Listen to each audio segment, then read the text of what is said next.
இங்கே என்ன நடக்குது அப்படின்னா, விஜயை வீழ்த்துவதற்கு இவங்க கிட்ட வேற எந்த ஆயுதமும் இல்லை, எந்த வியூகமும் இல்லை. திமுக கிட்டையும் இல்லை, அதிமுக கிட்டையும் இல்லை, நாம் தமிழர் கட்சிக்காரங்கள்ட்டையும் இல்லை, பாஜக கிட்டையும் கிடையாது. அதனால தான் தனிப்பட்ட வகையில் வந்து இவருடைய கேரக்டரை வந்து அசாசினேட் பண்ணுறாங்க.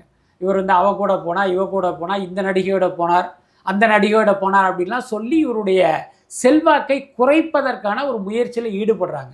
ஆனால் என்ன பெரிய விஷயம் அப்படின்னா, இவர்களுடைய இந்த பிரச்சாரம், இந்த ஆபாச அருவருப்பு பிரச்சாரம் மக்கள் மத்தியில் எடுபடவே இல்லை. அதுதான் பெரிய துயரம் இவங்களுக்கு, நமக்கு இல்லை.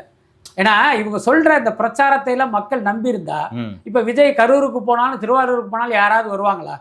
என்ன இப்போ இவர் மோசமான ஆளுப்பா, என்ன நடிகை கூட சுற்றுறவர், நம்ம இதுக்கு அவரை பார்க்கணுன்னு தானே பெண்கள் நினைக்கணும். ஆனால் கரூரில் என்ன நடந்தது, திருவாரூரில் என்ன நடந்தது, நாகப்பட்டினத்தில் என்ன நடந்தது, எவ்வளவு பேர் கூடுனாங்க? அப்போ என்ன அர்த்தம்னா, இந்த பொய் பிரச்சாரத்தை மக்கள் நம்பவில்லை. இதுதான் இன்னைக்கு திமுகவுக்கும் அதிமுகவுக்கும் பாஜகவுக்கும் இருக்கிற பெரிய கவலை.